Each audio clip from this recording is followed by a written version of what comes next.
This conference will now be recorded.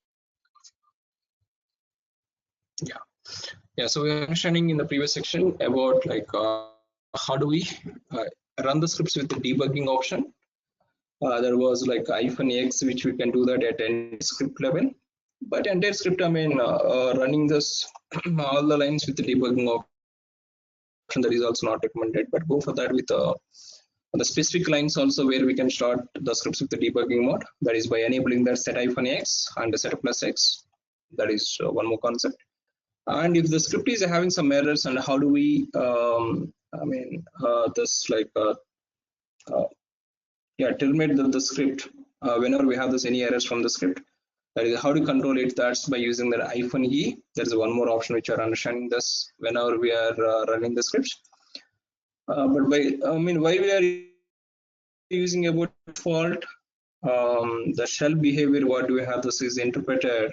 Any commands you are running, that even that if you have any errors also, it is not terminating. It is going to try to continue to execute all the statements which are defined in the script, even if you have any errors in the script also.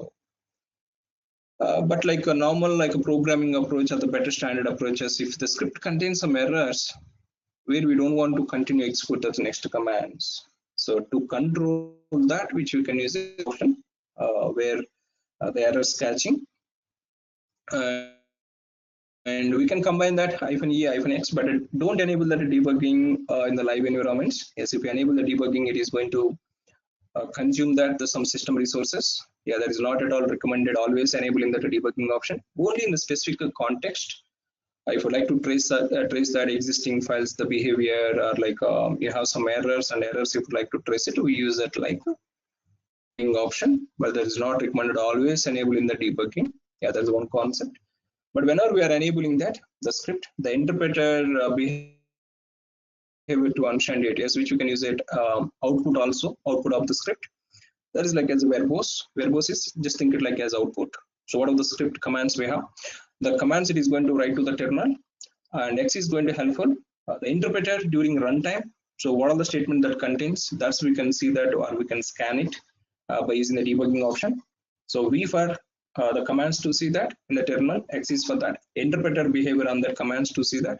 There are the two options, -xv, which you can use it, and E for errors to catch it that. Yeah, there are the three options which you are understanding from that script. And whenever we are implementing the script, we can define about our custom flags also, as to handle that some more debugging information if it is required on the basis of the error cases or the information cases or emergency cases. Yes, what are the scripts we are implementing? We can write it to the custom logging mechanism, and we can define that the custom log levels.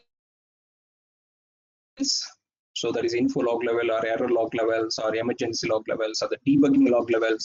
So we can also define that custom log levels, and we can write it the custom the functions, and we can call it these custom functions during that implementation of the scripts, as to get it that the better output of the messages or the transactions.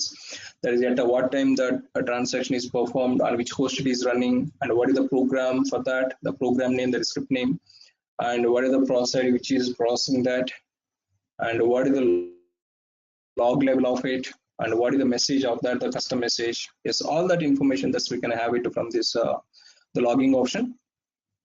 Yeah, these are all like, I mean, this left shift and right shift. So as like an internal the bits operations point of view, just browse it in the shell, like what is the left shift and right shift operations in the shell. So what it is doing is, so here what are the arguments you are passing. So this is the first argument and this is the second argument. So this first argument and second arguments. So whenever we do that shift operation, so what exactly is going to do that is, let me just if I try to understand concept. Yeah, this is one argument, and the second argument, like that third argument. So if you have this any the multiple arguments, argument 3, argument 4. So whenever you apply the shift, shift by default, it is going to take that right movement. One right is nothing but info which will be deleted and which will be moved to that the left shift. Now how many arguments we have? 3 arguments. like that, how many left shifts? Suppose if I define that 2 left shifts, so that is yeah, the left shift with 2 options, if I define it, then 2 arguments which are passed, that will be removed, and the remaining 2 which will be taken. That it is like a movement, the left bits or right bits options are available. This is like this CPU level, the process level, which you can understand, and you can just browse it, shift operators in the shell. That is one concept which you can browse it there. What is the left shift and right shift? If you just browse it, that's going to help you. Or you can, I mean, instead of using the shift directly read about $1, $2. But if you have the dynamic arguments, how do you read it with a dollar at the rate of or dollar hash? So those notations also you can use it. And this is one more approach also with the left shift and right shift notations. You can use it like how many arguments that you want to use it, or skipping their arguments. That concept is there. Yeah, just refer that the Google. That is left shift and right shift operators. Yeah, this is one script which you are understanding. Yeah, these are all the concept which we had it in the last section. But now the next, let me talk it some more. Now you know the debugging option. Like if you have this, I mean, now how you need to come up with this is as like DevOps wise, if you would like to work with us in the infras. If you have this already existing scripts, how do I understand the existing scripts? Yeah, so this way you need to start it working on it. Now you know about it, how the functions can be implemented on the variables implementation, or variables passing to that with the read options, or like argument options, or if conditions, or ASAC, that is yeah, case and ASAC options, or for loops, while loops, iterations point of view. As the logics, whenever you are implementing as inputs point of view, outputs point of view with this the conditional based or iteration based within the functions, how to implement it. You got it. That try to work it more like taking that existing scripts and what it is doing exactly. So like how the interpreter is going to work it, and if some customization is required, how do I do that? And this way you need to practice it. That is somewhat existing scripts understanding, and as well as yes, if it is required on the basis of any modifications or any new implementations, how I can start it. Yeah, that is next to some points we have. Let me cover some like scenarios, the scenario of the scripts. Then like in the lab section, sit it and take these scripts and try to explore more. As some points I will give you that what you need to extend more. Yes, sit it and take this the functionality of the existing one and try to extend more. And you have some assignment concepts also as to understand about your problem statements, how you are going to understand it. So let me talk into those examples also. Yeah, fine. So what is the next kind of the requirement if you just try to understand it? So as we are understanding initially before starting this the scenario of this shell script,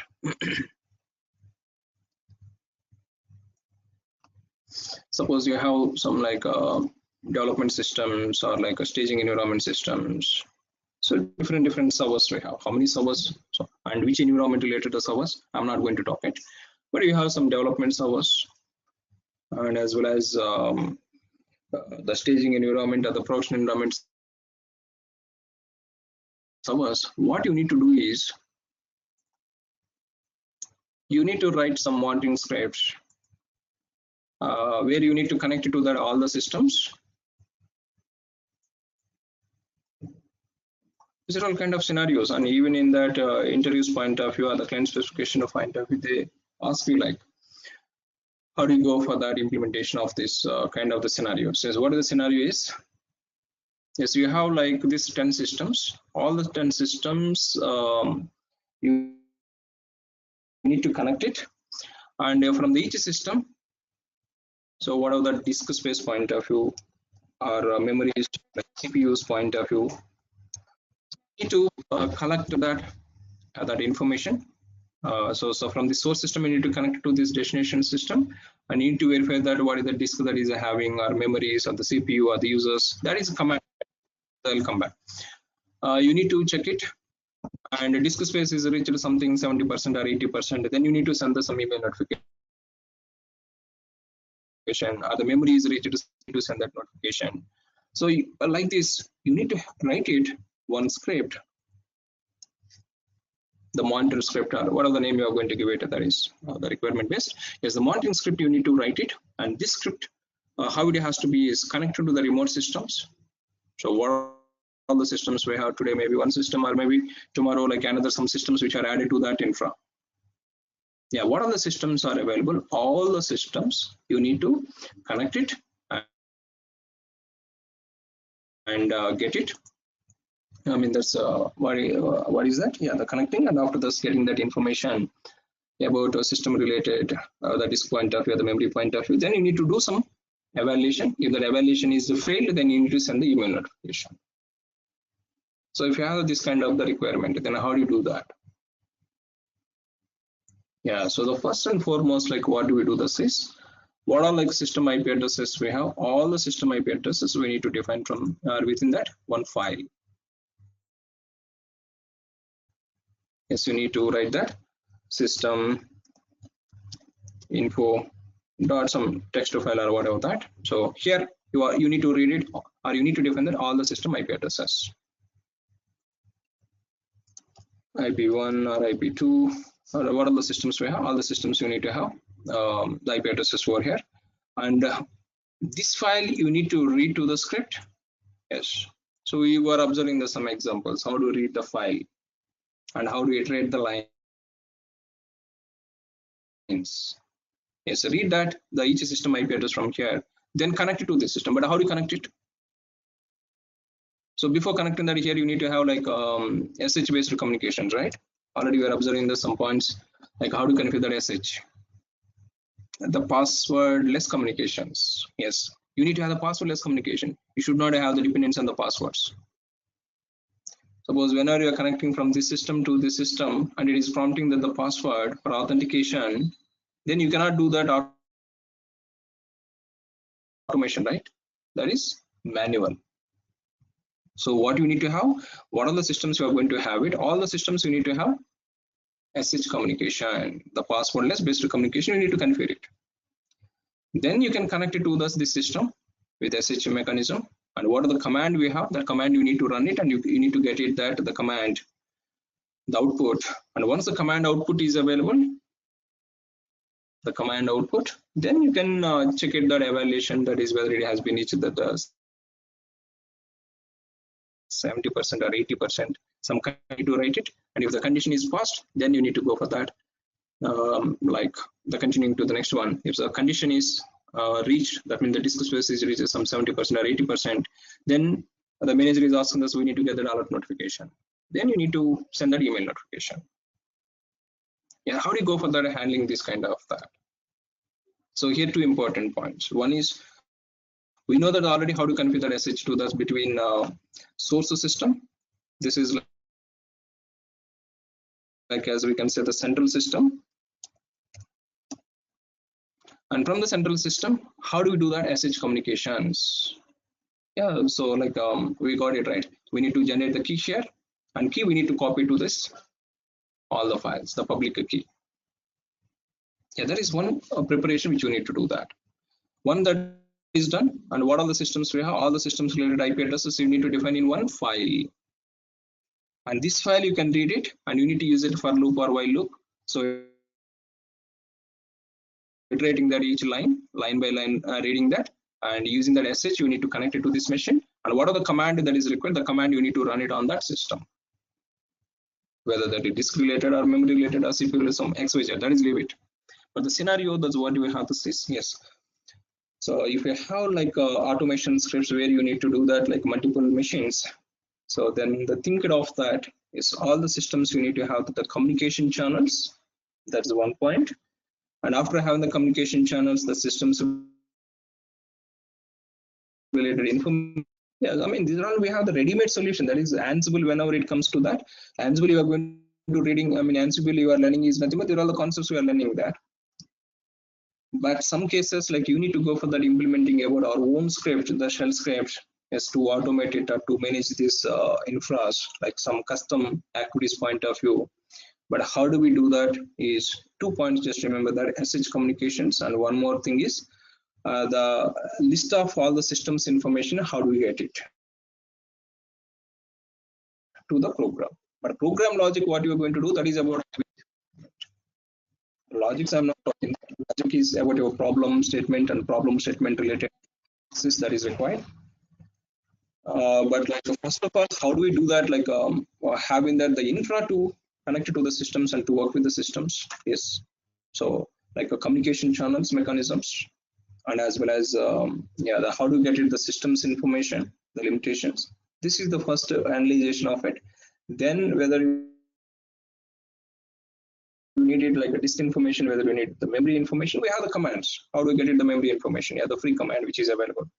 Or how do I know that's the CPU information? That's why I have like top commands to get it about it, CPU or the memories or each process information, or disk information, df commands which are available, or users information, who is the command which is available. So that is on the basis of that the requirement, the command is going to change it. But how to manage it or how to connect to the systems and how to work with that. So this is the point which we need to do. So here, the example it has been given just to understand it, how to connect to the remote systems and how to run the commands and how to do that evaluation. Yeah. So let me explain it in this script. But you can do that like taking the two or more systems and working with that SH configuration. You know there's already SH. This one you need to practice it now. So like a manager, he just gives us a task, right? So he's not going to explain how do we do that the system. So do the practice of it now. You know that SH concept, bring that concept. You know the Linux commands, bring that concept.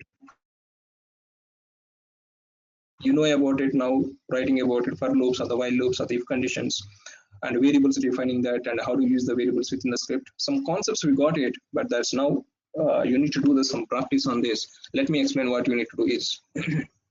But this is some hint it has been given here where you can do that. Yeah, first get it that all the IP addresses. So here it is a hard coded the IP address here itself, but if you have this multiple systems, so try to read it from the file. So how do you read the lines from the file? While concept. So now today what you need to do is this script you need to extend that define, I mean taking that, launching this with Vagrant to multiple systems, two systems or two or three, how many you are going to launch it, that's launch it. And all the system IP address, define that in one text file from the one system, take it. Okay, let me just define. So on this exercise, what you need to do is take that Vagrant two machines, or if you have the, sorry, if you're okay, like if you have the system capacity, launch that three or two or more on the basis of that the system resources. Take that one as like a master node, and the second one as something like target node, and establish SH communication between these two systems. Just refer that as such concepts. If you don't know, okay, you need to go back and you need to review it and come back. And if you don't know about it, how to launch that Vagrant, is Vagrant concept. And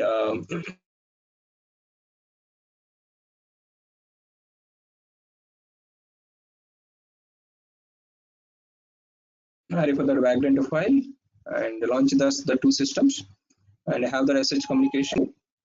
Yes, whatever. I mean, this just I'm giving that some dummy script, but this script which you need to have it on this machine. And here I just define the IP address of the systems here itself, but you need to take it IP address of the system from the file. Create one file here, this machine, something IP addresses, file name, any name. So define that IP address of the system here, and within this script, read the IP address from the files. If you have the 1, or if you have the 2, or if you have the logic is the same, but yes, like as this example point of this system IP address defined in this file, and read it and go for that. How do you do that SH SH commands execution on the remote system and catching the output?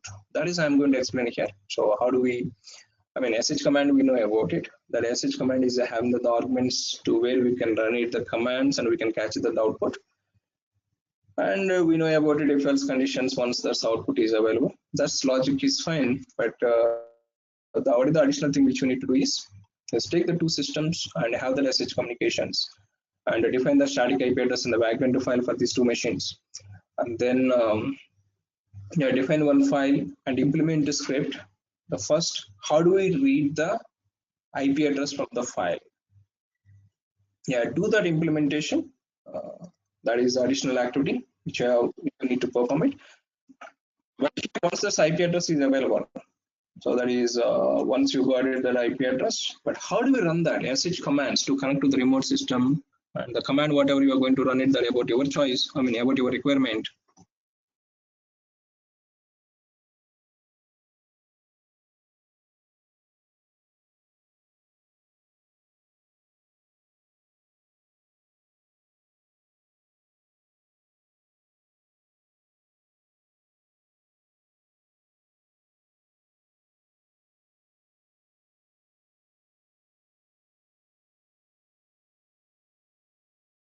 IP address of the system which you're going to read it, and the command. So this script which is explained for that disk, and how do you collect it, and how do you do that evaluation on that disk. So that is defined here.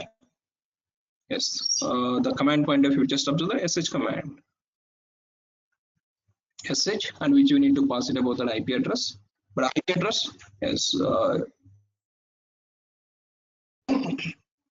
whether you are going to use the while loop or whether you are going to use the for loop, that is about your option. So read the IP address from the script and run this command sh, passing about that IP address. That is on the basis of the requirement, whether you have disk space or whether you have like a memory information, CPU information. The particular command you need to use it, that is to get it that, or you need to browse it, the command's point of view on the basis of the requirement. And the command you can pass it with the sh option. If you run this command sh with the command option, what it is going to do is, so like whatever IP address you have defined, it connects to that system, and but you need to have passwordless command. You should not prompt for the password. If it is prompting is nothing but, again there is a manual interaction, right? Yes, this first setup that communication between the systems and define the IP address in the file and read it. That is additional thing which you need to do that. Because everything, if I should give it here, then what you are going to do? So in the infra, you need to work it, right? But already I have explained how to read the files and how do we go for the iterating that line by line. That is, I was another example here. You can just look it about that if you don't remember it. And already we had about it, how to configure passwordless communication between the systems and how do you launch the multiple the virtual machines. Yeah, have the the 10 launch it that if you have the system capacity. So try to work it the more like as the working with that multiple machines point of view. But if you have this system resource dependency, there's a 4 GB something, just try to launch it at least 2 systems and define the IP addresses in the file, read it. And what is the command this way how connecting to the remote system and executing this is sh is the command, and you can define the commands here, and it is going to return that output here. And that output, on that output, you can just perform it evaluation.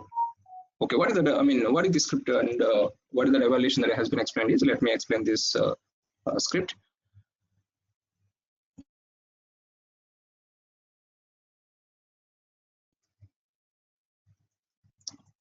Suppose we have like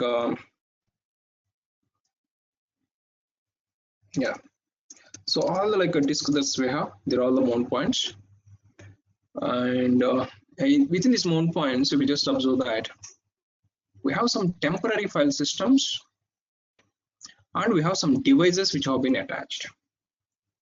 So the devices, which are starting with the /dev, if you just observe that /dev. But within this string, we have some temporary file systems which are created. This is like a device purpose. This is the temporary file system which is using some like a running point of view, some temporary file system is created. And CG groups to manage it, yes, it is created some temporary file system, and here also some temporary file system. Yeah, on the base of the mounts which are available. On the base of like devices, the mount points which are created, and out of the temporary file system, we don't use it. But like main devices, what are the requirement is? Let's assume that you need to identify that main device and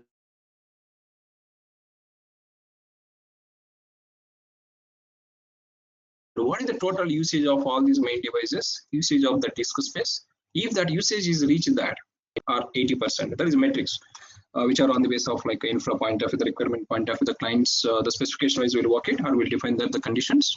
Suppose KPI which we have, this is the 90% of the metric. If it is reached, you need to send us some mail notification.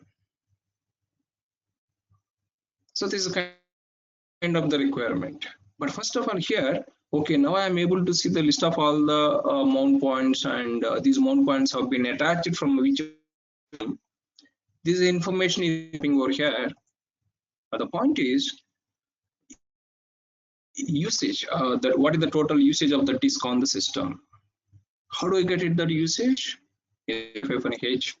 So it is going to give that utilization.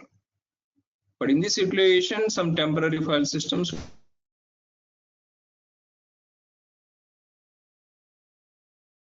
we can skip it. The main which are having this is the devices which are not having that take it those devices, and we can check it that how much amount of the disk space that has been utilized.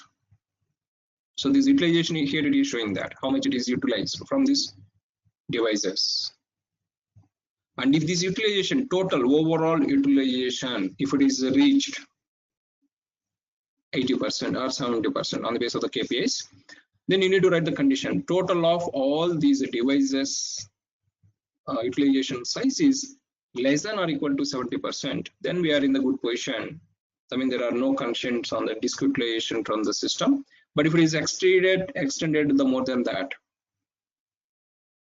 you have it some alert notification, that is sending email notification. Then who are the support engineer?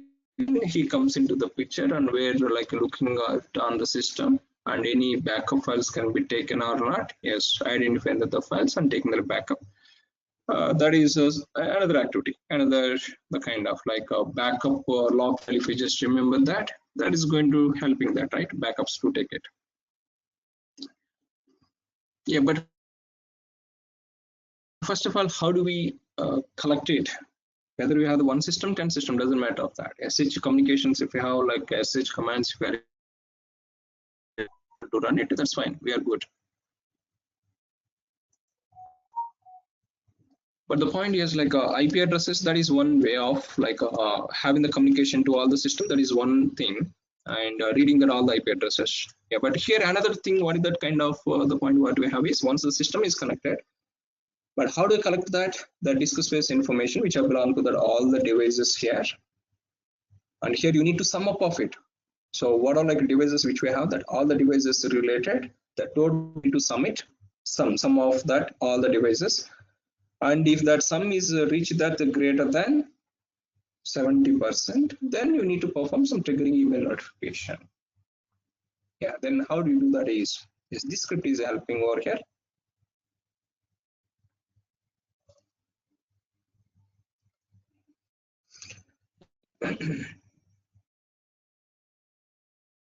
Execute in the command, that command output getting that. So what is the df-pl? So this is also df-h, which we have like to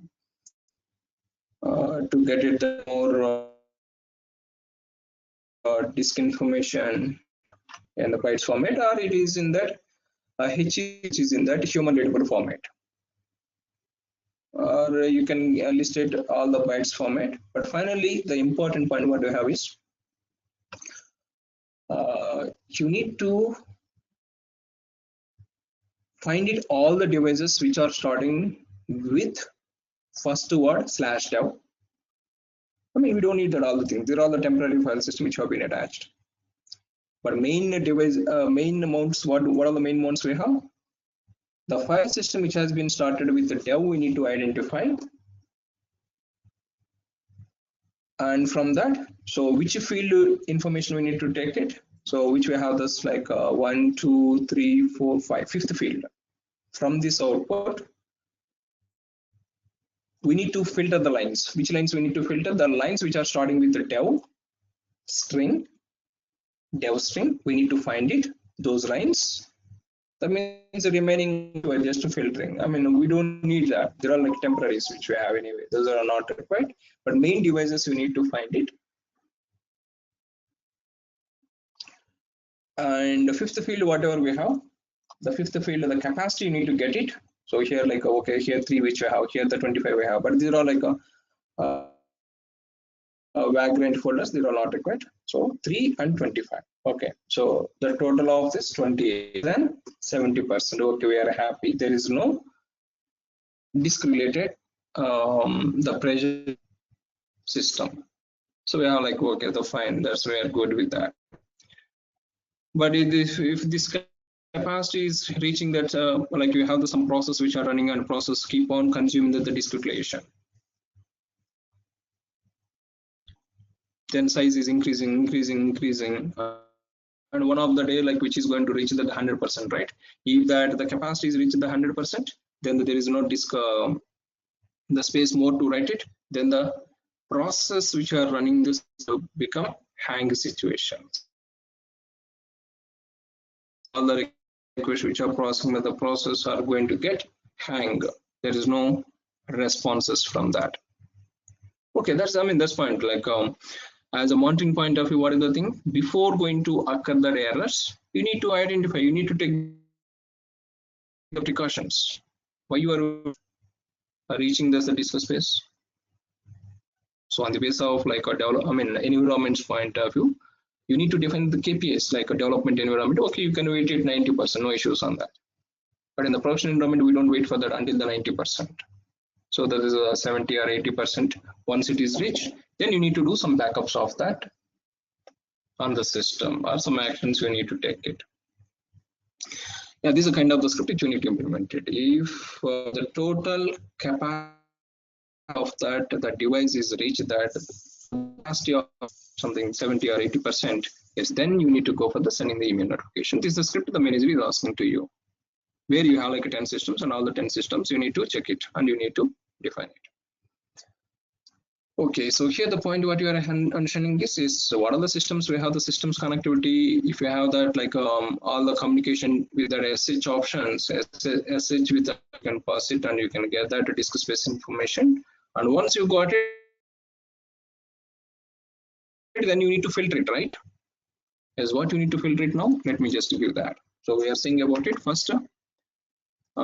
Get that the disk space information from the system. Fine. This is the command which is executing sh, and it is going to return that output. This is a complete output df and yes, like h you can use it, or this also. There is no issue on that.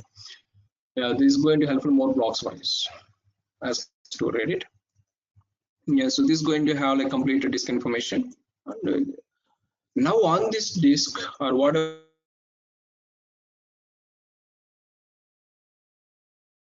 the output which you got it from the system, now you need to do some evaluation. What is the evaluation? First of all, I need to sum all the mounts capacity, what is the total capacity that has been used on the system. But how do we do that? Yeah, so here, so which we have like one of the string process related the commands, that is awk command. So awk is going to helpful more on that, like suppose I need to have like a particular field related. Now here my requirement is I need to search. I mean, this is a complete output. These are the different lines, or I need to filter the lines which are started with dev. Okay, this has been started and this has been started. Okay, I need to start the lines which are starting with the dev, and with the which field does we need to read it? 1, 2, 3, 5. Fifth field. This is a capacity which contains. But if I use it available or used on blocks, so that is I cannot implement that logic, right? Now I have a capacity here. So the first filtering the lines which are starting with that /dev, and the fifth field which I need to go for that. So taking that the fifth field related the values which we have. So here that is a 325, or if you have this other devices, yes, the devices total. And one more point, whenever I'm reading here, the fifth percentage is there. So 3%, 25%. I need to remove the percentage whenever I'm going to go into some of all these, that is aggregation rules to apply that. So the first of all, I need to replace the percentage with empty. That means I need to get that only 3 from this and only 25 from this, or if I have this any other devices, 87 only or 87 only here. With the percentage, if I do that some operations, then it is going to get failure, right? Yeah. So here the requirement based, if you just observe that, setting the lines which are starting with the dev, and go to the fifth field, where first replace the percentage with the empty. That means remove this percentage. Remove this percentage is nothing but if a percentage with the empty string. Then there is empty is going to replace that. That is I will be having that only 3. Yeah, the remove this percentage. Then all that, like all the lines related the capacity whatever we are getting, that 325 or whatever that, then sum of it, sum that is adding that, added all these devices related capacity, then that. So here the requirement, set it and replace the strings on the fifth field, particular field, that is important. So these activities to perform it, awk command is that. So we have like the better the solutions on the text processing. grep already we had it. grep is one way of like getting about it. grep also you can use it, but all these replacing substrings, replacing and sum of all these operations and to get the value of it. So awk is that the recommended command. You can just explore more on this awk commands.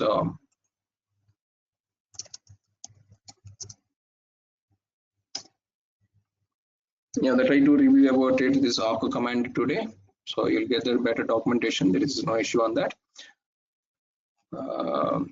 Awk command in the Linux, yeah, with the different solutions. How do you read that last word of that, the file? Yes, nf is going to help with that. Or how to get it about this, like a particular field of that awk, and it is a notation print of this. Yeah, so if you go to that, like some examples, just explore here, because awk is not the command, but like let's look at the scenarios.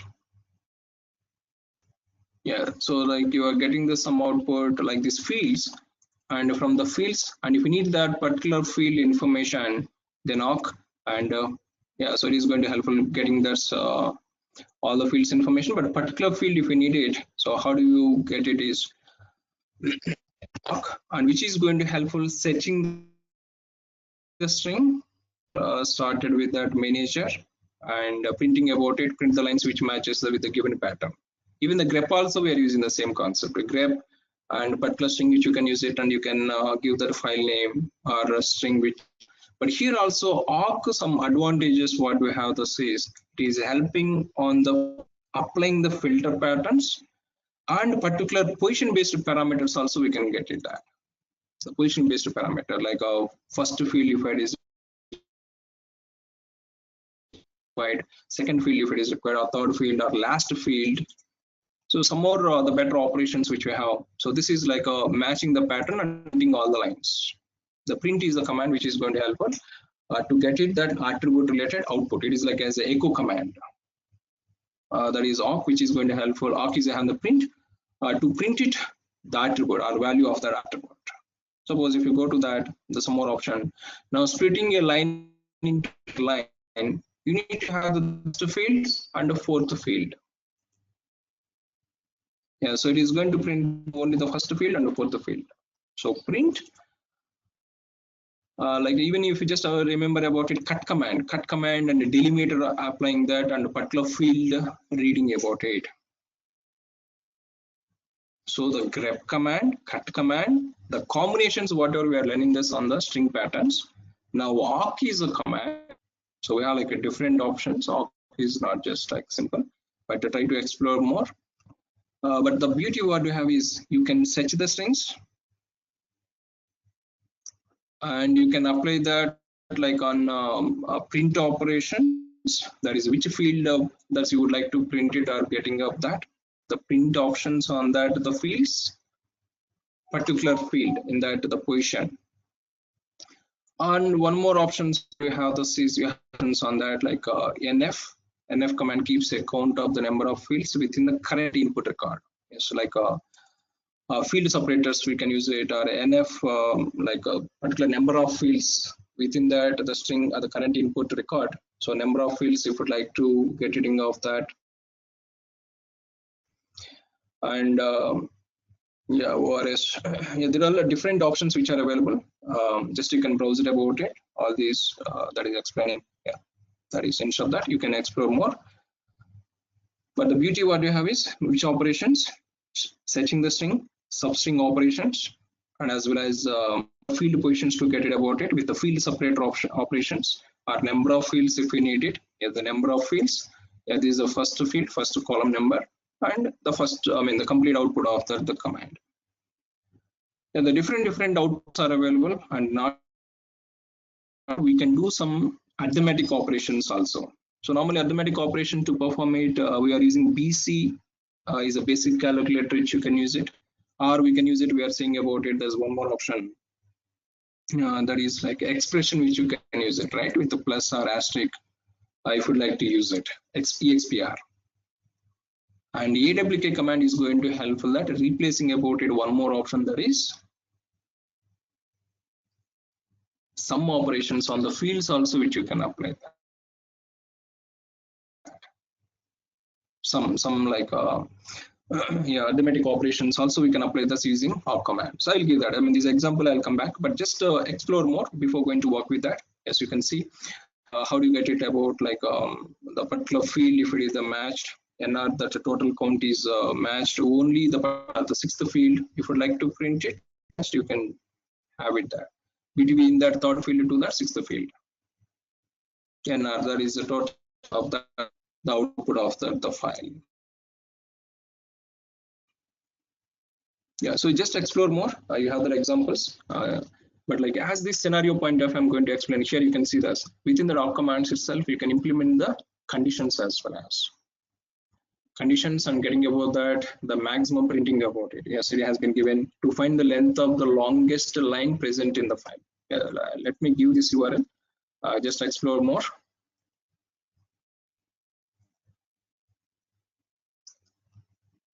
About awk commands with the different scenarios. Yeah, to count the lines in your file, the total number of lines, and printing the lines with more than 10 characters. Yes, length of length function directory which you can use it, and which is having the greater than 10 characters. So the lines which are having, and to find or check for any string in any column, or for loop iterations, for loop also which you can implement it within the awk command itself. And with the so there are different operations with the examples are available. Take all these examples and work with that and explore it. But as this example which I was mentioning about it,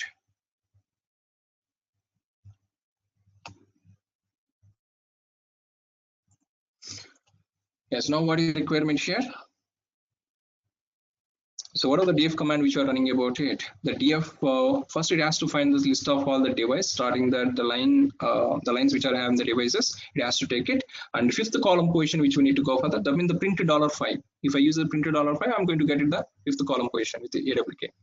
And awk is having the substring options. Yes, the lines which are starting with the /dev, and first I need to remove the percentage, and I need to get that all the fields, and the output which is receiving that on that field, I need to do that sum operation, that is add operation, and after add operation, that the value I need to use it in the if condition.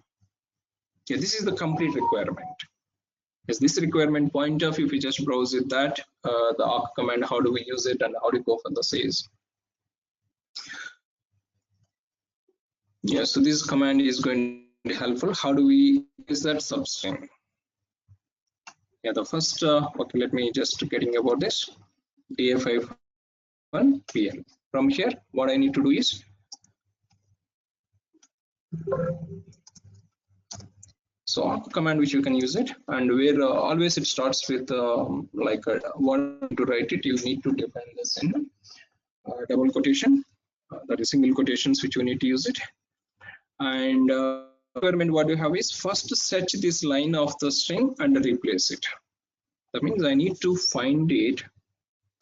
I need to replace the string which has been started. Like here, starting point of, we are going to define the forward slash, right? Normally, forward slash is a special character. But if I would like to escape from the characters, I need to use it backward slash. The backward slash, and then the lines which are having that slash dev. So slash dev. So this is the output. So the lines which are starting with the slash dev, that means we need to read it only device lines, not all the lines. Device lines. And from here, what I need to do is I need to go for that, taking the fifth field. Now it is going to help for. So we are searching that the lines which are starting with the dev. That is meaning over here. And then fifth column we need to take it, and we need to replace the percentage with empty. But how do you do that is awk command is having that like one substring which we can, that is with the child command. We are going to apply the child command. What is the child command? The lines which are starting with the dev, take the fifth field. So fifth field, how do I take it is that is a print where we have this like $5. There is a fifth field which is going to return it. And what is the string I need to do that is, let's take that the substring. Which substring which we need to take it from this one is, I need to take it. Yeah. So substring, what is the substring which we need to apply this is? So here again we are going to do that one more filter option. What is the filter? The lines which are starting, I mean the word which are having the percentage. This string to replace. So that is replacing with empty string, right? Yeah, the first the lines which are starting with devices. That's those lines we are taking that on those. With the which column we are going to take it on the fifth column. So we are trying to print that the fifth column, but on the fifth column, which string which we need to take it? Substring. Which substring? Percentage. Yes, the percentage which we have, that's which we need to take it, and we need to replace that empty string. That means we are removing that the percentage. Before going to do the add operation, we need to remove. So removing that the percentage on which field is, that is $5. Yeah, so this function is going to help. This is a substring which is which you are implementing. The substring is helping about it on the fifth column. So finding about it the percentage, and but which lines we are going to take it, and which which field we are applying that. The lines which are starting with the DEV. Yeah, the lines which are starting with the DEV, we are going to just trying to replace that. Yeah, that is the main thing like which are expecting here as like implementation point of view. Here now this command output we are going to take it and we are going to print it. Yes, we are going to take it. I mean now this line this substring is going to return some value, right? Yeah, that value we are trying to print it, or we are going to assign to that field 5. Yeah, so this output assigned to the $5, that's the fifth field. Now if I just run this command, it's just like it is going like only the lines which are starting with the slash dev, and which are those here 3 and here 0 0, and here we have something 25. Yes, this is like which is going to help. Or you can apply that egrep also. Grep command also you can use it. The filtering about it, the lines which are starting with the dev, and then you can apply that the delimiter options, which field that you want to take it on this field. Percentage you can apply that, and you can take the first field, second field, and then the first field you can read it 300025. You have the different approaches to do that, but AWK is that as a text processing point of view, one of the beautiful command. As a printing operations point of view, or the for loops or the conditions if you would like to implement it on that, the outputs, yes, that's like a ready-made solutions are available. Now we got it all the fields, but now we need to have total of all these, right? The capacity, the total capacity of the system disk point of view. Then what we can do this is on this like which we can apply that. We can use the BC and all these calculator options also. XPR taking that one by one output and iterating that the number of times. But in the awk itself, again awk itself is helping that. Now this is the output which is going to return, right? So how many fields we have here? Four. The four yes operands are available. The first operand, second operand, third operand, fourth operand, four times we need to repeat it. And repeated the values we need to submit. But how do I do that summing of that all the things is, yes, again like directly you have the function from here. So what is the function which you can apply? This is sum function. You need to do that sum of all the operands which are returning from this output. Now this is the output which is generating, as we got it. Now we need to sum it. So like normally whenever we are doing that, like a sum operation, a equal to a plus b, right? But here the first property, take it and sum on that field itself, like I equal to I plus, or we have like I plus are equal to some notations. If you go for that C programming or the Java program, we have the notation. So now this is on this field itself, sum plus are equal to the output which is returning from the print. That means one first field. And now this is the field which are getting that. This is the first field. Yes, we are going to take it that each field, that is $1, which is the first field, and we are going to assign to the sum variable. Now what this is going to return is, it is going to do that the calculation of all the the attributes which are returning, or the output which we got it from this print.dal file.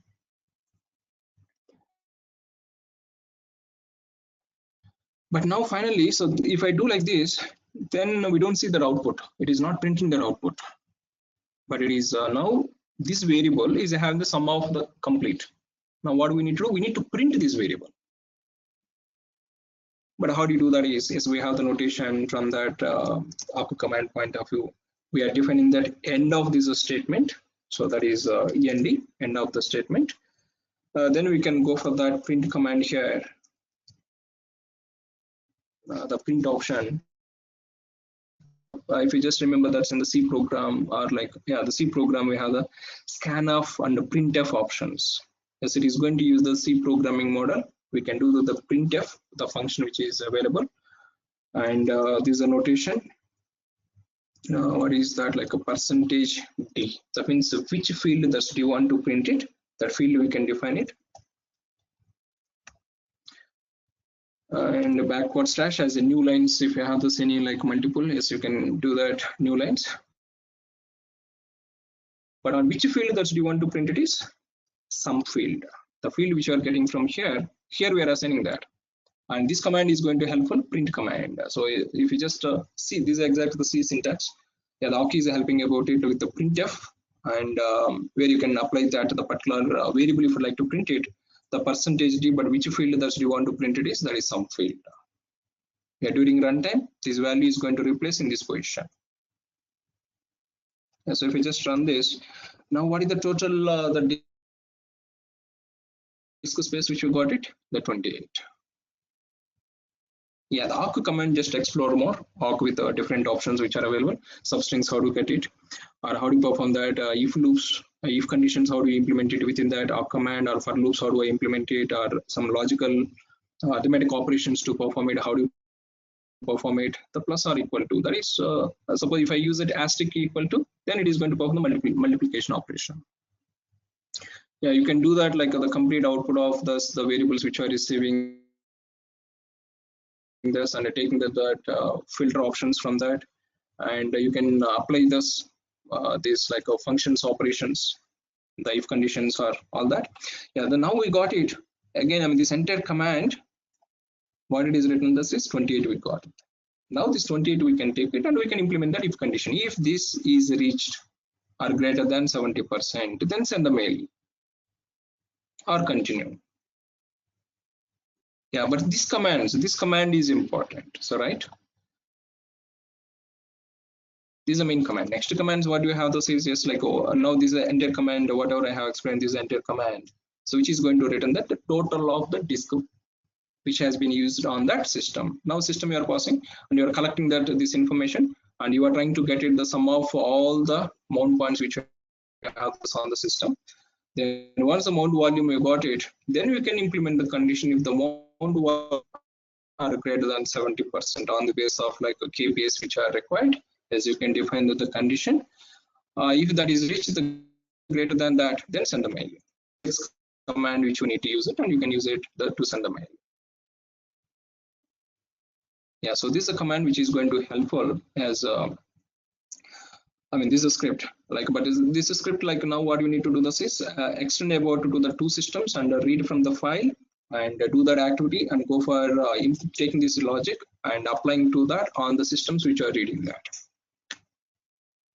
Yeah, so this is a complete logic how to get it the disk free utilization from the systems. So this is like awk command, or you can use the grep commands also, but grep is more, you need to use the cut commands, so the grep multiple options, but awk is itself is helping that.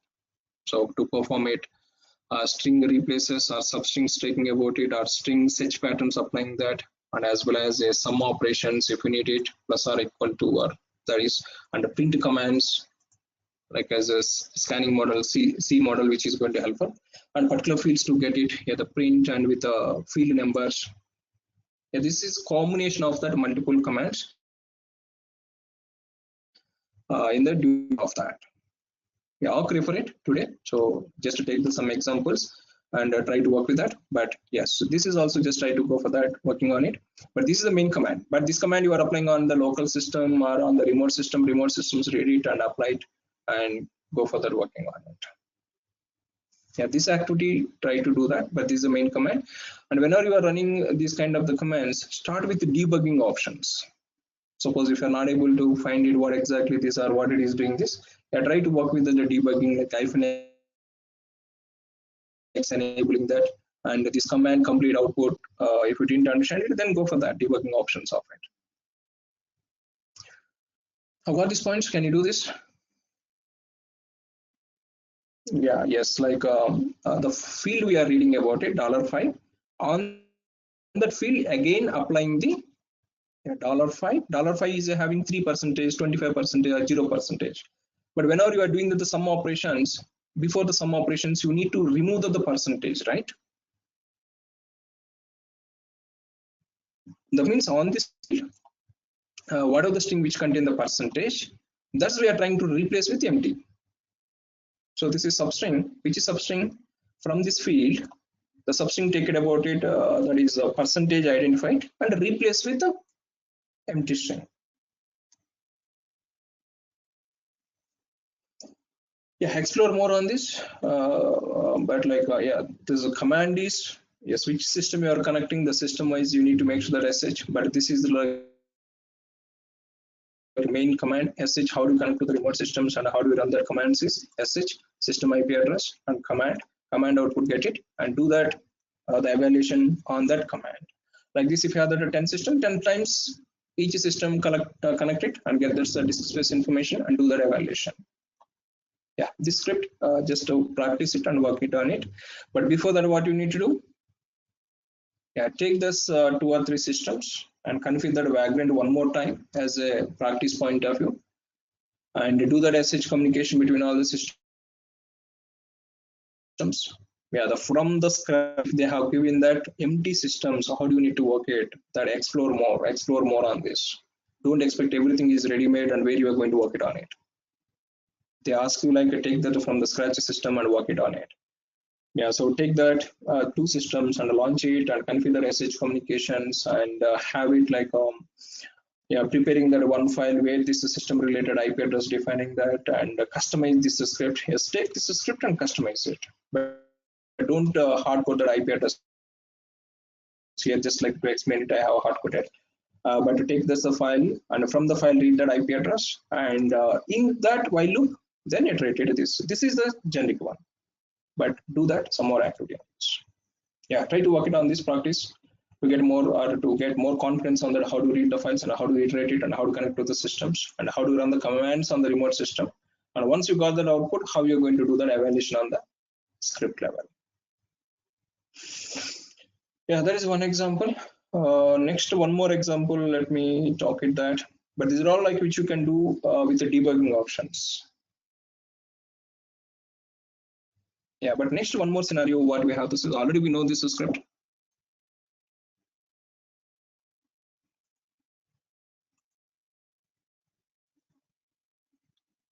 Just a minute.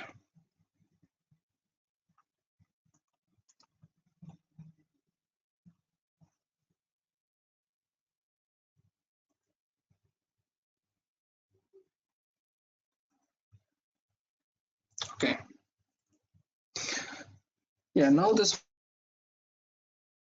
one more scenario. Already we know about it. Like, how do we check that the site URL, if the site URL is not working? That condition logic. Somewhere you can find it. Yeah, these are blog file backups. And somewhere we had it the ping command also, right? Ping to the site URL. If that site URL is not working, then go for that, sending the email notification. Yeah, the same thing here also with one more case. What is the like a scenario is? So whenever we are running the script, as we are understanding about it, passing the arguments to the script, passing the arguments. So the first argument, second argument, third argument. Suppose as we are understanding, like suppose you are implementing one site URL verification, like you have the script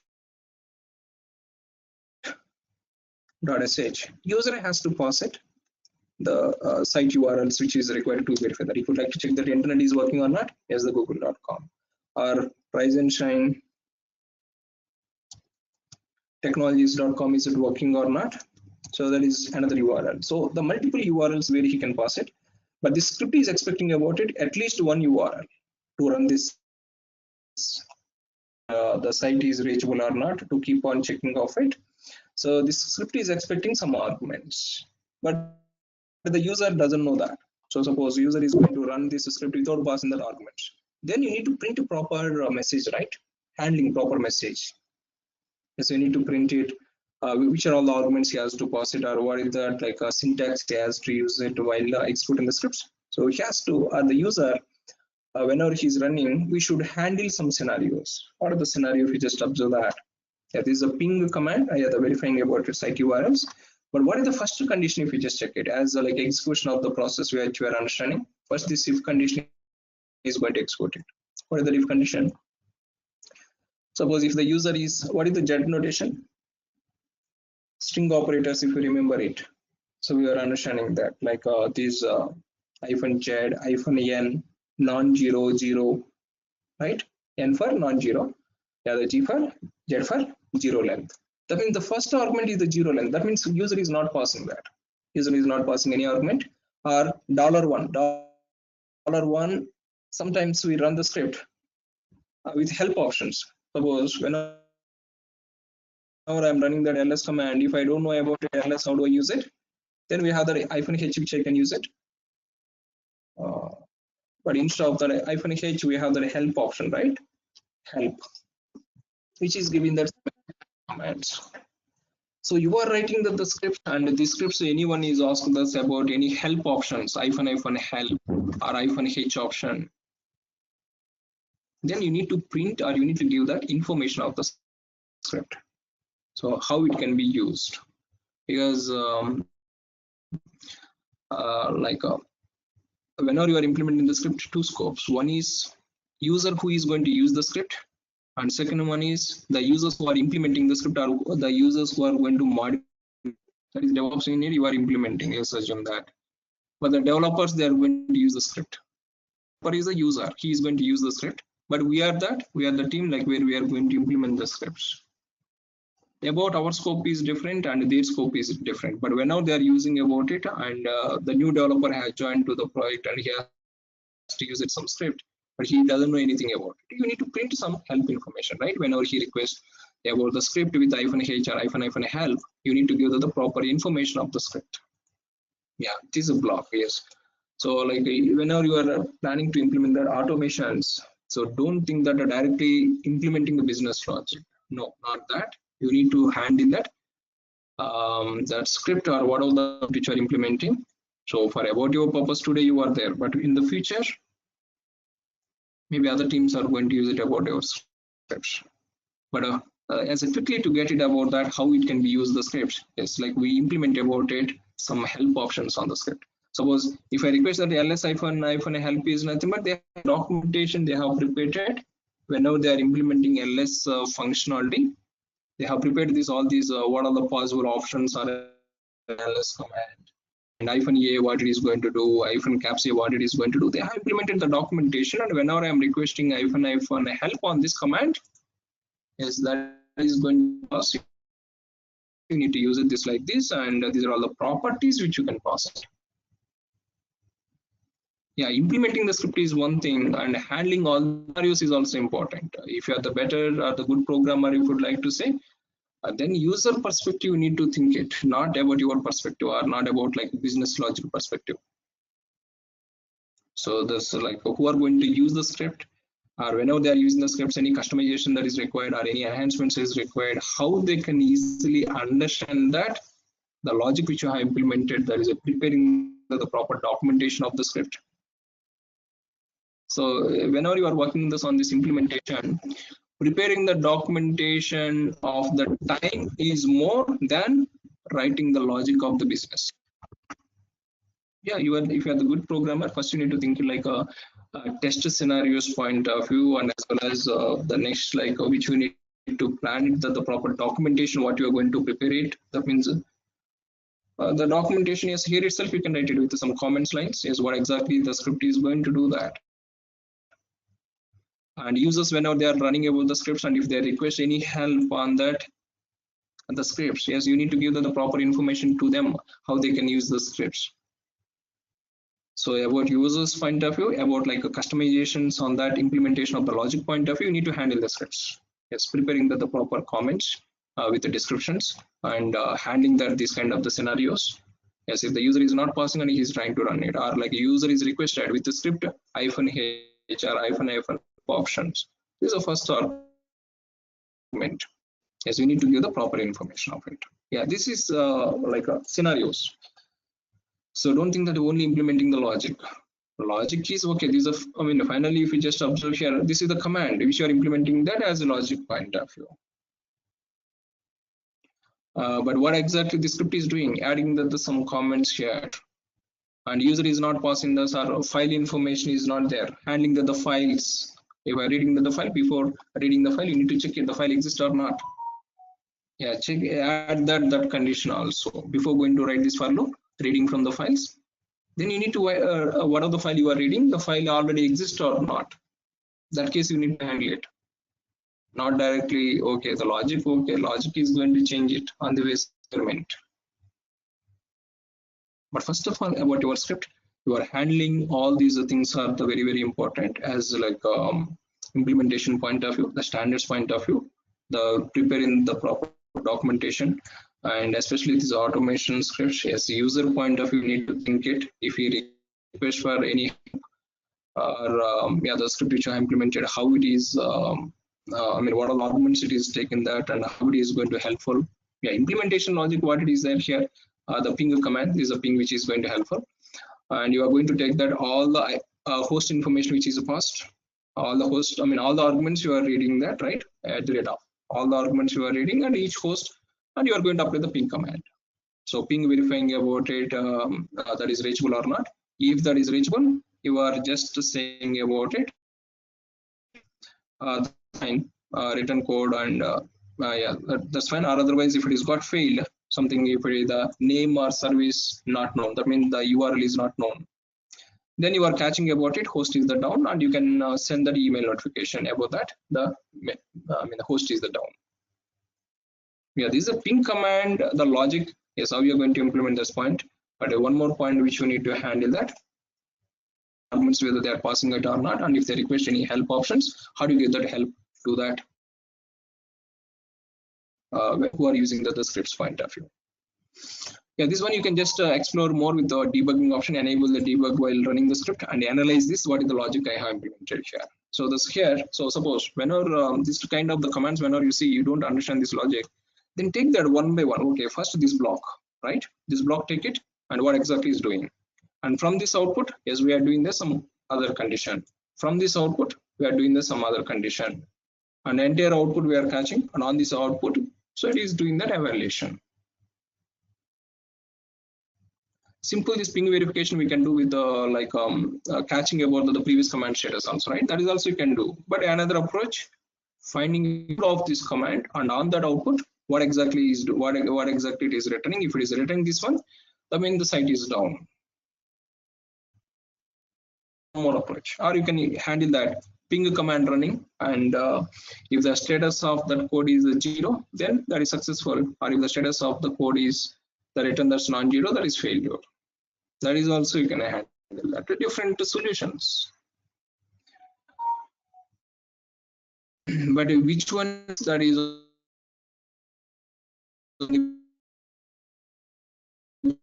so if you like to use the ping for the multiple type of distributions, then go for that, checking that the previous course is written. But this one is supporting about it now. You need to just explore it on the CentOS system. Is it going to work? So you need to explore it, change it something. But this has been given as per the Ubuntu system, right? And customized this block of the code.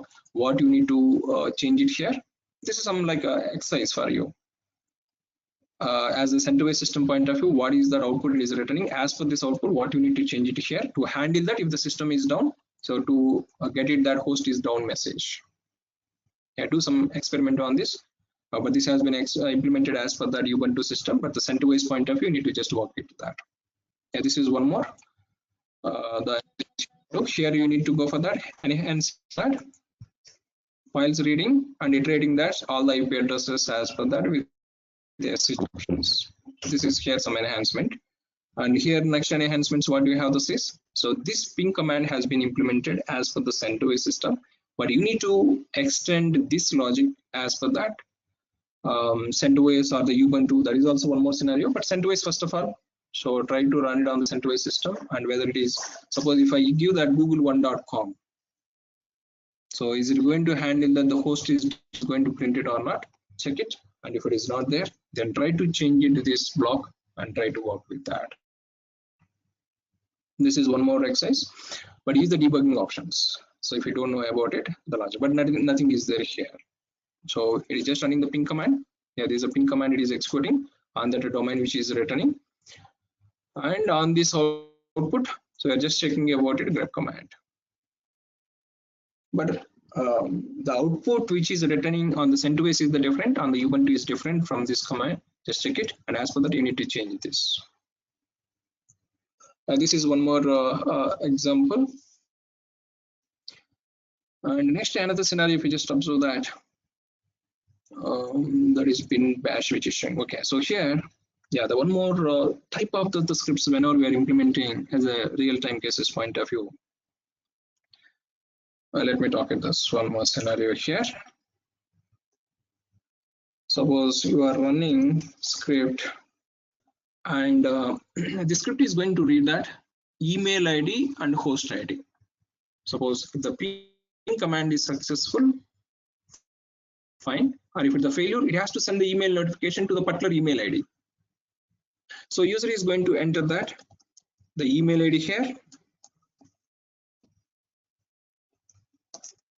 and if this, okay, the first okay, host information, let me define it. The first is going to enter that host information. If this host is not reachable, then it has to send that email notification to this.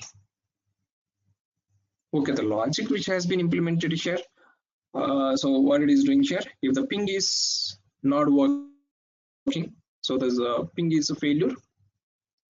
Sorry, if the ping is successful, this a status code is successful, right? It is going to use it, sending the mail. But mail, okay, this domain is up, and to this email ID it is going to send it. The mailx command, it is going to helpful. But here, the host information and mail information, the user has to pass it. So whenever he is going to use this script, user has to pass that the first domain email ID. But suppose user doesn't know, user doesn't know that this one first, which one it has to pass it. Suppose first he has passed that the email ID, and second he has passed the domain name. Then the logic is going to change it, right? Here, that means $1 is, so here you are reading this within the script. Let's assume that $1 is equal to domain and $2 is equal to email ID. But user, what he has done is, by mistake, he has changed the order. The first he has passed that the email ID, second he has passed that. Yeah, let me just check this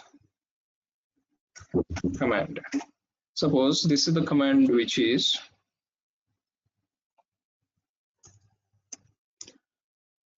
actually the script has been implemented within the script.sh. So what is the logic which has been implemented is dollar, okay, that is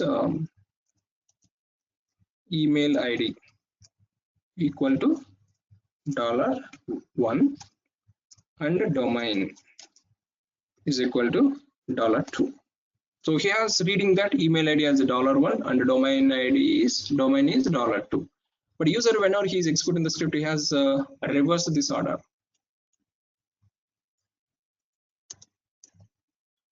Then that is email ID, now it is going to have the domain name, and the domain is equal to ID, right? Then the logic, whatever you are implementing here, the mailx command, is it going to work it? The mailx command, it is going to get failure. Yeah, so some of the scripts whenever we are implementing, especially these kind of like multiple arguments which we have to say is, so what is the option is, we don't go for blindly, order doesn't matter that, but whether what he has to pass it, which domain it is required to check it with the ping, and to which email that email. There are the two inputs that is required. But these inputs, which sequence order he is going to give it, we don't know that. Maybe he can pass in the first one, second argument as a reverse of this. You should not restrict it, right? Then what is the option is, we need to give that arguments, optional arguments. What are the optional arguments? Suppose -h. -h is for the host and -email ID. Yes, now like we are going to restrict the script whenever passing the arguments, not just giving that like $1, $2 like that. Instead of that, -h. H is nothing but what is the meaning of that? Passing that host name here. And after that, -e. -e is the argument name. And what is the value he is going to pass it here? You need to implement like this. Suppose whether the order he is going to pass it doesn't matter that. So now, if we pass after -h, then whatever he is given that is a email ID. Standard approach. Which sequence he is going to use, it doesn't matter that. First he has entered the -h, or second he has entered the -e, or reverse way, it doesn't matter that. But -h, he is passing this in the script is nothing but that is a host name, and -e he is passing is nothing but that is email ID. Then how do you handle that about your script? Reading that -e as like email ID and -h as like host information. Yeah, this is one more important thing which we have this within the scripts. I'm not talking about the logic here. Logic is a ping command are going to helpful. I can just observe that. But how to handle that scenario is the implementing the script with a usage like this. What is the usage? Suppose if I take this script and if I run this,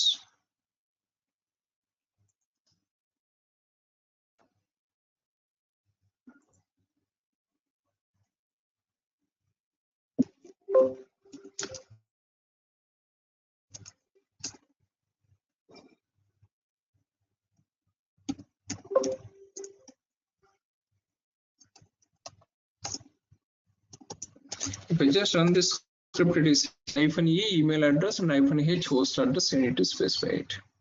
Yes, now the user he will enter that. -e is for that email ID which would like to receive that the mail, that email ID, and -h which site he would like to check it. That is google.com. Yes, like it is saying this, I mean, there is some logic point of view, have some other script dependency. So it is showing about it. Okay. The host, now it is taking the host as a google.com. Fine. But how you are reading -e is for that email address and -h for the host addresses. This is the logic which is going to happen for that. What is that logic? Get ops is available. Get optionals. Get options. While get ops. But what are the options he is going to enter that? E is one option and H is another option. Yeah, whenever we are going to work with the Docker or the Maven, we see that the passing the arguments with the -D options or I options or IP. So these are all like how they have implemented it internally. If you just understand it, here the first optional key and optional value, and this is another option key and optional value. This is the meaning of that. But how to catch this as all the options which are passing the says get ops is available from the shell, and you can identify this which are all options you are going to receive it. Yes, IE is one option and H is another option. Yes, these are all the options which are possible. Or if you have the multiple, suppose -p for password. Like that, what all the options are available, all the options you can read it, and you can go for that, the case and with SAC as we are understanding. If the option is belong to that E pattern, E is nothing but email address, right? The variable email address, and you can read that the argument value. That is opt argument. That means with this E, whatever like email address he is passing about it, that is a value it is going to take it here, and we are going to take it to the email address to the variable. Then this email address you can use it within the script. So that email address, verifying this and working on it, that's you can go for that using on it. Email address, which option? H. If the case is matched with H, then that option argument, that is what are the host value is going to pass it. That is we are going to read to the host variable, and on this host you can apply that the ping command, the ping on this host. But you need to have, I mean, actually it has been implemented, it has been defined with a script combination and script combination. Yeah, I'll try to execute it and I'll show you. Yeah, now it is going to apply that on the host. If the host is reachable, that means this command is successful. It is saying that the host is up, and it is going to yes, I mean the mailx doesn't work it anyway, but you need to install some other packages and SMTP service you need to integrate it. But just understand that logic point of view, the mailx, which you can use it and to send that email about the server status. And if that the host is down, then here also again you can use it to mailx sending that server is down. Yeah, that is implementation of it. And but like how do we read that options from that the script? This is going to help. But what is that? Get ops, and what are the options, the possible options which you are receiving through the script. You can define that all with the case and SAC, and you can read that argument and you can assign to the variable, and these variables you can use it within the script.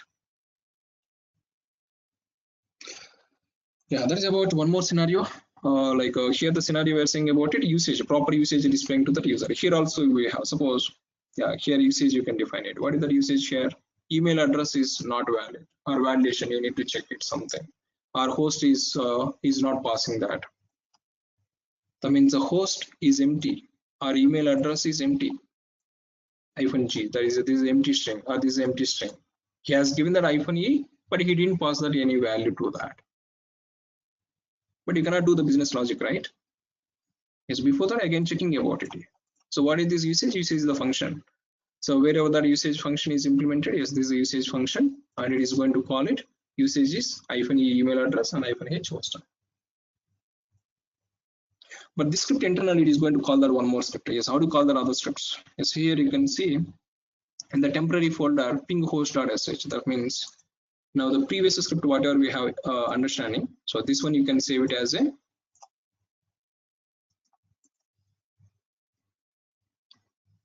the file like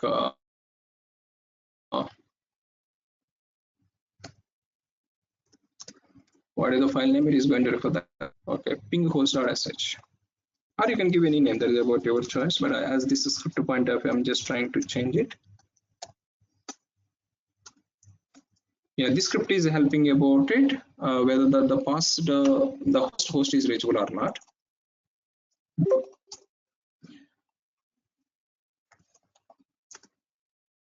These are all the scenarios, understand the scenarios and go for that, working with that and enhance some points. And now this script ping with mechanism, this is going to call or it is getting used by this script. Sorry, not the script, but this script.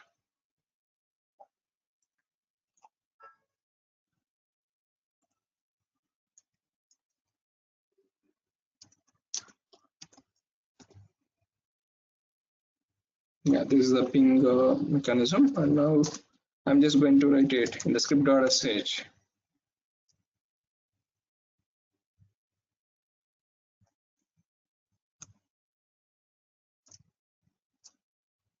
And here thus the ping.sh or ping host is available in the same directory, right? Or if you have this different directory, that directory also you can use it. Now we are going to execute this script by passing the host information. And then this script, whatever it is returning on the basis of the status code, we are going to evaluate it. If this return the successful, if the successful, otherwise the failure. Yeah, this is a mechanism, but this mechanism is helping about it. Email address and with a host and email address properly catching that with yeah, get ops and what are the options where possible options which are receiving here. You can define it with the case and SAC. And in the E option, email address or the H or the host address as a optional argument. You can read it and you can assign to the variable. Now if I save this and if I run this script, but the script is yes, I need to pass it -e. I'm just giving that some dummy email and -h for that host. Host is something google1.com. Yeah, so now it is going to try to fetch it and is still down, and it is keep on verifying that with the sleep interval. So where it has been implemented sleep and all this is, so here you can see sleep. Yeah, the 60 seconds, that means every 1 minute it just keep on checking about it, the site is reachable or not. And in case this whenever the site is up, then it is going to send the mail notification. Just explore this logic. Just run that with the debugging option, then you can get it what exactly is doing. Yeah, so by this time you need to come up with that existing scripts. How do I analyze it with the debugging options, or like as a functions point of view, what are the functions it has been implemented, or like the while and case stack and if conditions and the for loops and condition based and the variables, how do we use it or how do we read it with the optionals. Yeah, these are all points. By this time we need to come up with that.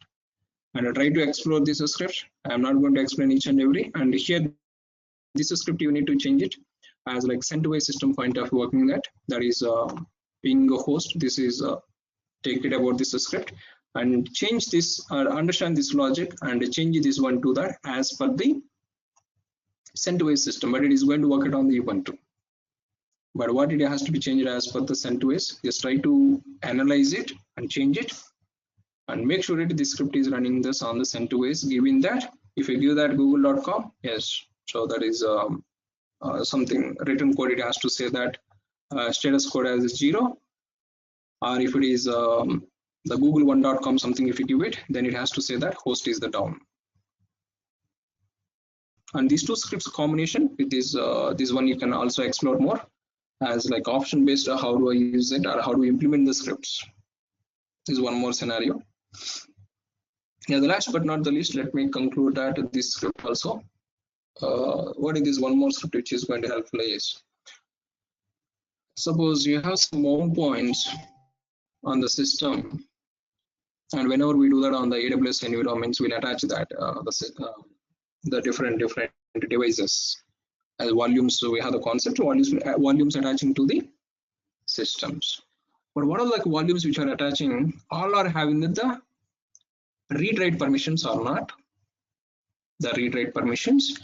And what is the latency? What is the performance of the volume? What is that the seconds, number of seconds it is taking that if I do some write operation on that? So means some performance analysis doing that on the system. So write operation, whether the volume which you have attached or all the systems related to the volumes which we have, those are all having that read-write permissions or not, especially write permissions. And if you do that any write operation, what is the time that is taken? That is the performance measurement of that the system. But this script to run it, you have to be, or you have to run the script with the sudo user. That means the current user running that user ID is 0. 0 is nothing but which user ID? Root user ID, right? Yeah. So then it is first checking that whether you are running the script with the sudo permissions or not. If you'd like to access that the scripts which are having that the volumes and volumes related the write operations are like to evaluate it, you need to have some super user permissions. That is the first evaluation. Then during the write operation files, and to create that file and to delete it, what is the time it is taking that you need to measure it. There's some test files we are going to create it. So that's variable test file. And you need to measure the time, right? What is the time it is taking that writing that the data? Yeah, so this time, what is the time it is taking that to analyze it? Before you need to collect that current system time. Yeah, before going to write operation, you need to take the time, the current time. And then you need to what are the mount operations which are available? Again, like here also df command, and from that here it has been used egrep, because you are not doing any sum operations and all that. So just you need to remove temporary file system, right? Suppose this command, if you just observe that what it is doing.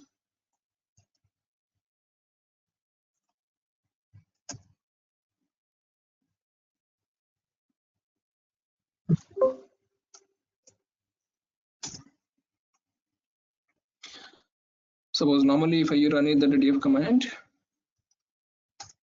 so it is going to print the complete all the devices, but we don't need that, as we're saying the temporary file systems which are not required. They're all as a boot up time, as a boot file systems point of view, the runtime file systems point of view, devices which are attaching point of view. Suppose on the Windows system, if you have attached, that's the pen drive. Pen drive attached is nothing but that's temporary, right? But I should not calculate that as a disk evaluation point of view. Whenever we perform that device, I should not take it as like a total capacitor of the system. That's temporary which I have attached. That is out of this which you are going to check it. Hard disk which is attached to the system is different, and the external hard disk which you are attaching that is different. Yeah, that's simple, that's fine. So but what is the point is first of all we need to remove all the temporary file systems. So that is egrep, and which we are going to apply that. Even the file system is also one line, right? This line is also no more required for us. We know about it, grep command with the grep options. -v what it is doing, that reverse of the pattern which is matched. That means the files which are matched with the temporary file system or file system, that means this line or these lines, which we are trying to remove it from that. Now we got it only these lines, these folders. I mean, these are all the mount points. Even you can remove that. These are also some temporary where you can apply that file system slash vagrant or var2html. If you just use it, that's also you can remove it.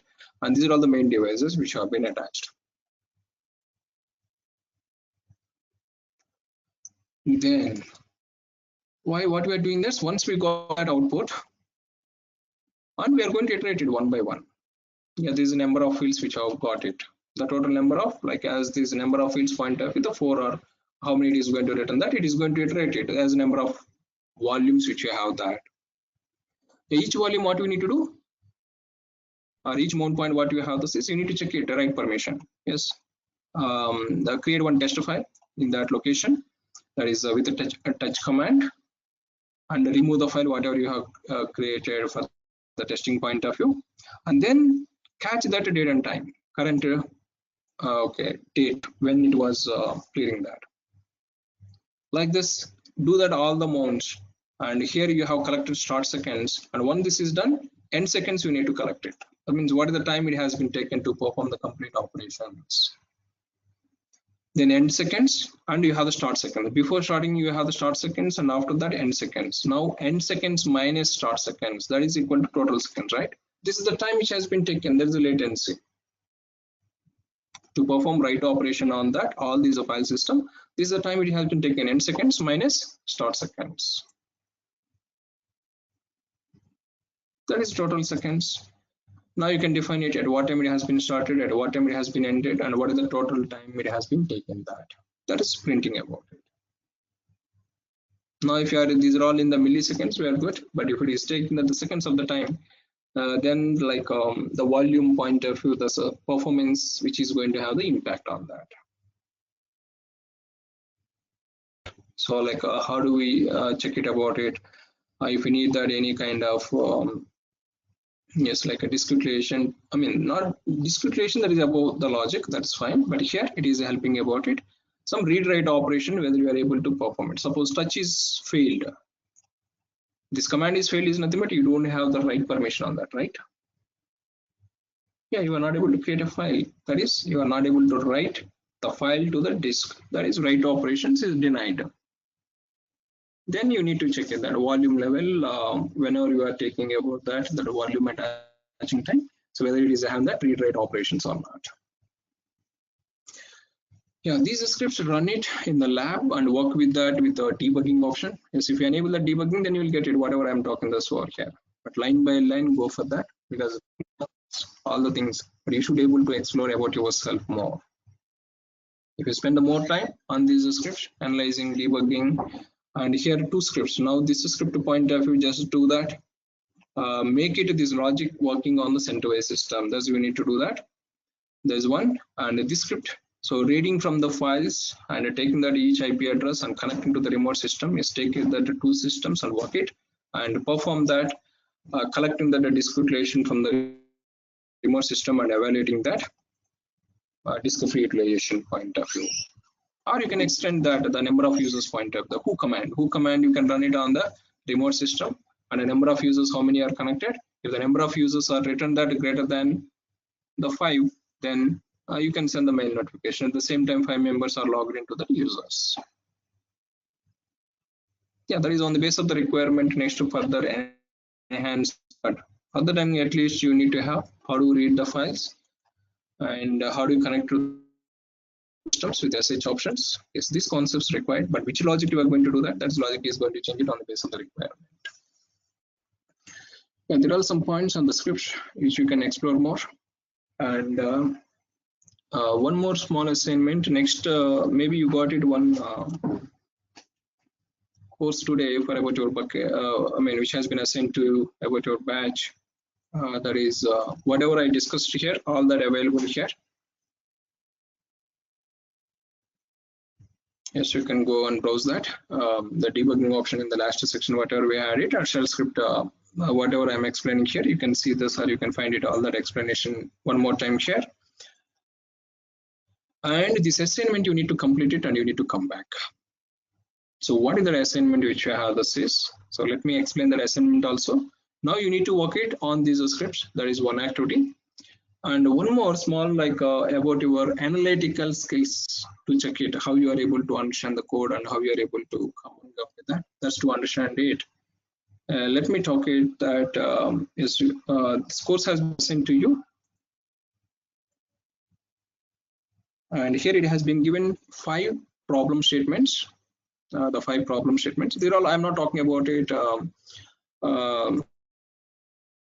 That is a system level, but this is all like about to understand about your analyzation. The first of all, the problem statement, if you are able to analyze it, then you can become as a programmer definitely. But if you are not having the analyzation skills, then you are the computer background or non-computer background, that is very, very difficult. Programming side working that. Analytical skills are important on the problem. Yes, here it has been given normal problem. They are like not the big deal, but how you are coming up with that? This is especially for that yes, who are having the fear of the programming and the who are not having the so far the programming exposure on that. Then take these problems and try to take the pen and paper and writing that the statements or as per these problem statements. But what are the things? Let me just give that the overview on this. And there are the 5 problems it has been given over there. So what is the first problem is? I mean, first of all, here, what is the pseudocode? There's one more point. So pseudocode is just like normal English statements. If you'd like to write it some English statements on the problem,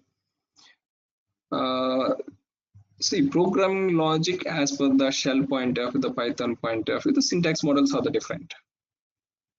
But analyzing the problem is the first and foremost thing which you should have. So this is the first, the problem understanding and how you are writing the English statements is important. Suppose here what it is defined is write pseudocode. That means write some English statements. Programming later. Okay, you need to convert that English statements into program, that is later story. Pseudocode is like a structure of that, the logic. Before converting into the for loop or before converting into the while loop, what exactly the English statement which I have, that English statement you should be able to write it. That's we can say the pseudocode. Write pseudocode that reads 2 numbers and multiplies them together and print out their product. It's simple logic. There's no big deal of this. So read the 2 numbers from the program. So first write the pseudocode, then convert into the shell script, that code. So what you need to do that, write the pseudocode is nothing but 2 numbers you need to read it. Read A and read B. First of all, at least whether you are able to write it about your English statements to implement the business logic. That's we say the pseudocode. Structure of the programming. Then the structure of Python scripting, that is the later story. If it is the Python is required, Python you need to use it, Python syntax model. Or if it is the shell syntax model as per the interpreter, you need to implement it. But what it is saying that read 2 numbers, okay, A, B. Multiplies them together. Yes, like multiply, that is which you have this is A asterisk B. Or you can write it the English statement. Multiply A and B. There is some statement. But this statement, whenever we are converting the program, yeah, this is a format of that.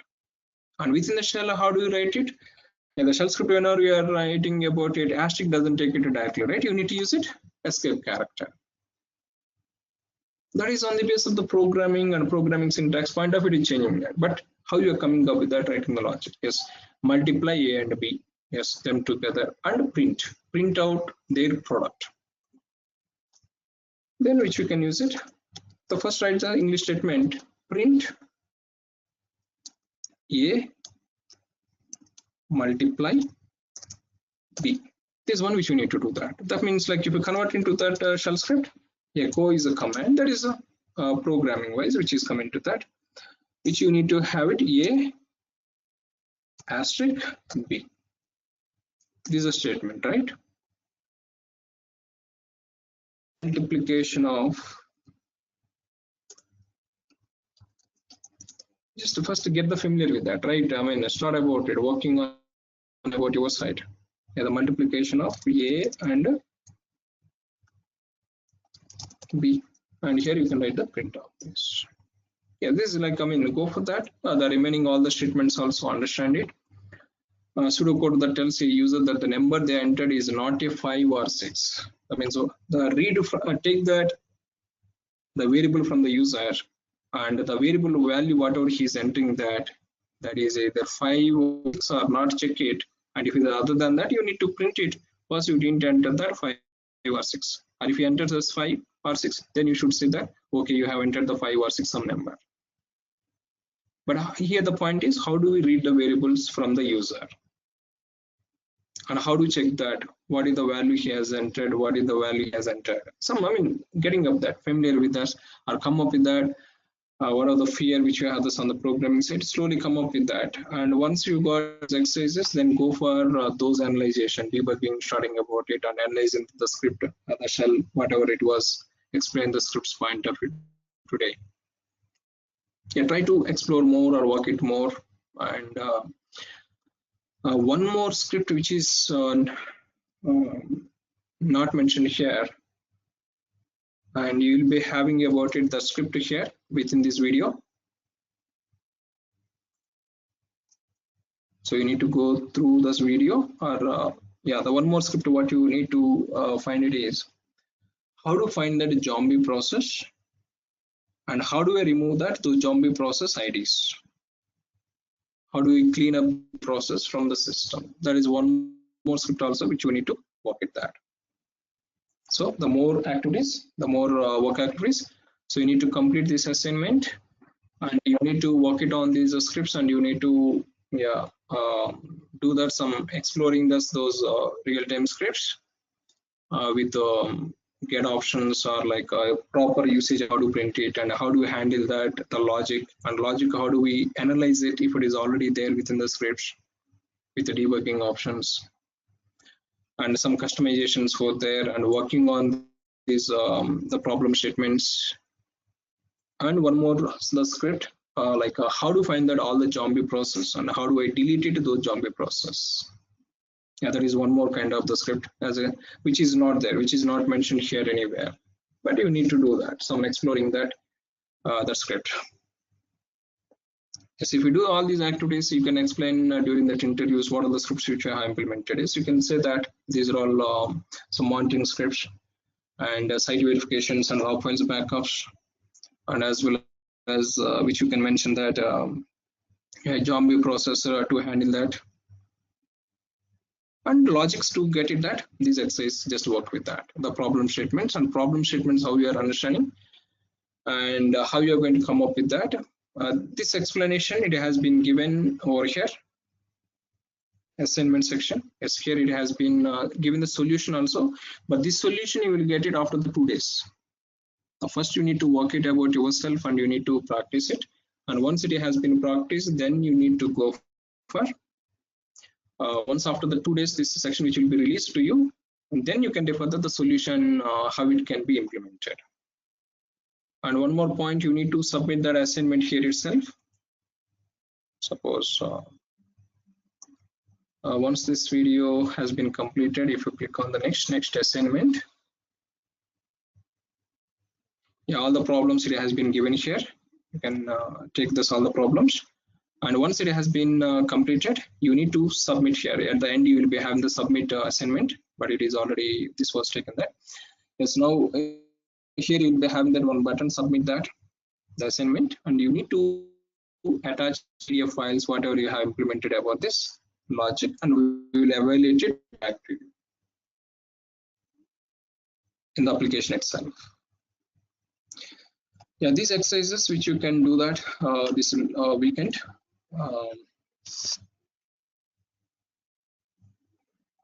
Yeah, have got the points like which we have. I mean, any queries on this?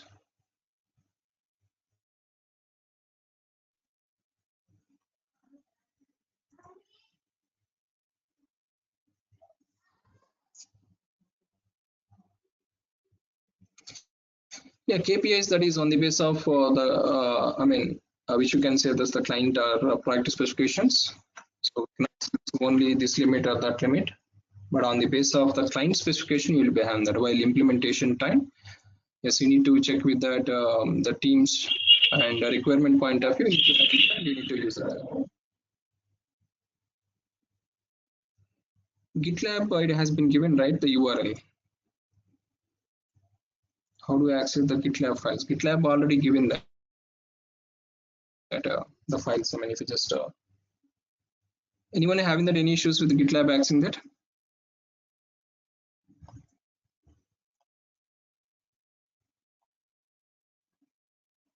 Yeah, yes, key performance indicators.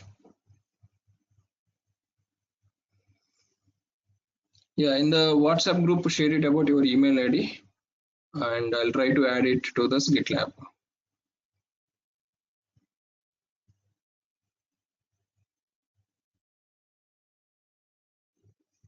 like a key performance indicators that is on the basis of the client and the infra specification which you'll be having.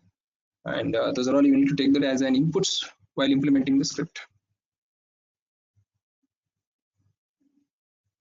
Yeah, this weekend, I mean, tomorrow there is no class, the long weekend. Anyway, you have this assignment. And one more point, so try to complete it. Monday onwards, we are going to start at AWS. Try to complete it first, introduction class, whatever we had it from the AWS. So this is also one more activity. Let me, Python, I'll come back later. But I mean, if I talk in the Python immediately after the shell, you will get the confusion about that Python and the shell syntax models. I'll come back the Python later. And try to complete it in this video, the cloud introduction. Already we had this section, the previous. Yeah, just try to review this and come back. And Monday we'll start at AWS. But this weekend, work it on that, these assignments, and try to explore it, those shell scripts, and try to implement it in zombie process. How do we identify and how to delete it? Yeah, they're all 3 or 4 activities. And with this, the video also try to complete it and come back to the Monday, which will start it as a new year and with a new course which will go for that is AWS.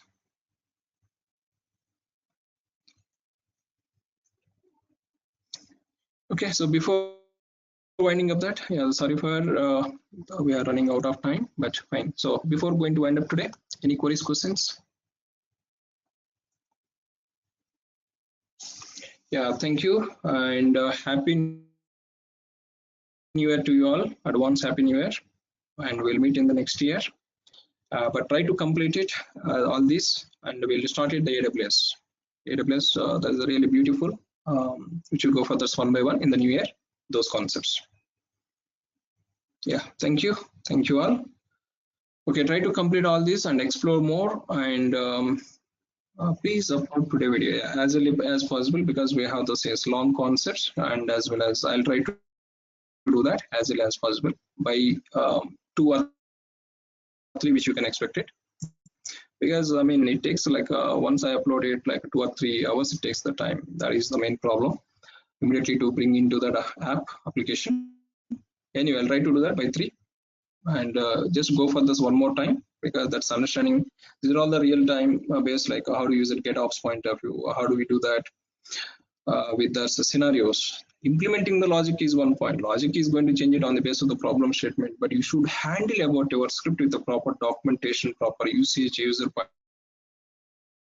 of view, and proper evaluation. Before going to write the logic, is what are like conditions that is required. All those scenarios are the very, very, very important. Yeah, thank you all. Review once again the video if you don't understand, and review that video, and as well as go to the assignment, those 4 or 5 problem statements. You need to read it and you need to understand about yourself and implement the first pseudocode, then implement about shell script for that problem statements, and try to evaluate these scripts and complete this cloud introduction video before going to come that. Yeah, these are all activities. Try to complete it. Explore about yourself. That is self-improvement is very, very important. Don't depend everything is, if I show this everything, analyzing that problem statement also, then what do you do that? So you need to work it, right? So yes, we'll help you on that. What are the things that is required for that DevOps you need, but you need to explore more about yourself also. Yes, explore more this weekend and come up with this in the new year with the AWS course. Yeah, thank you all, and wish you a happy new year once again. I'm going to sign up. I'm going to sign off that. Thank you.